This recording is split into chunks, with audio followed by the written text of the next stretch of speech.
akin po, syempre, matutuwa po ako isang karangalan po yun. Baka ipasok ko pa nga po sa loob yun.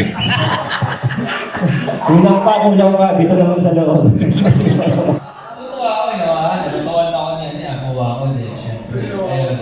Tapos sinawakan ko yung ano mo. Hindi ka ba matutuwa? Libre na tato. May libreng hawak ka. Reaction nyo kung kayo ay nagpatato at hinipuan din na tulad ni Piolo Pascual ni Apo Wangkul. Ano ang magiging reaction nyo kung nagulat kayo nang hipuan kayo ni Apo Wangkul? Apo Wangkul. Kasi siya kapag nagtatato, si Apo Wangkul ay isa sa mga kinikilala mambabato. Siya ay pinakahuling lahi sa boto na kung saan siya ang boto, na boto, ayun, bigyan lang ng ating sa mga lalaki or sa babae. Kung kayo ay magpapatato at hihipuan kayo ng isang matanda na ang edad ay 107, ano ang gagawin niyo? Ako po syempre, magugulat. Pero okay lang yun si Apo Wangkul naman. Tsaka ano yun, tawag dito. Memories yun. Sa akin po, syempre, matutuwa po ako isang karangalan po yun. Baka ipasok ko pa nga po sa loob yun. Kulang pa, dito naman sa loob. At ikaw, Ethan. Sa akin, syempre, matutuwa. At saka, syempre, natutuwa ako eh, naman. Natutuwa na ako niyan niya. Kuha ko din, syempre. Ayun. Tapos sinawakan ko yung ano mo. Hindi ka ba matutuwa? Libre na tato. May libreng hawak ka. Nakaset eh. Ayos. Ayos na yan.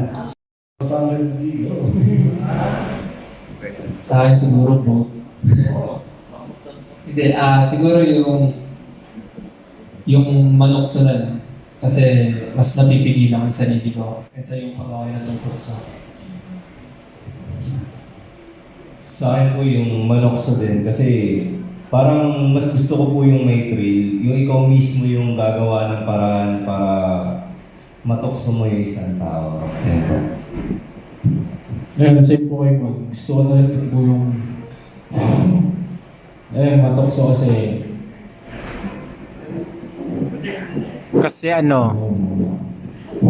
Miss Jacqueline say kasi go. para syempre ako yung nagkukontrol sa dalawa ko sa dalawa.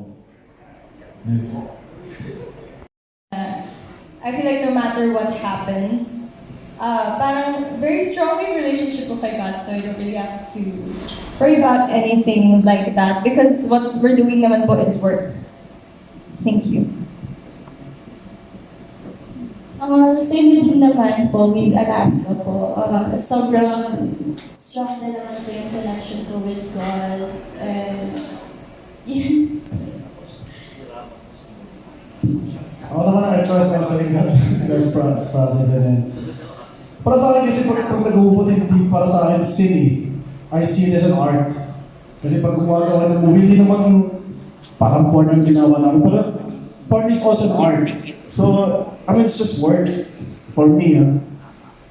When I see myself naubad sa movie, kung bakit ko ginawa yan, syempre it's for the movie, kailangan sa character ko and well, I see it as an art.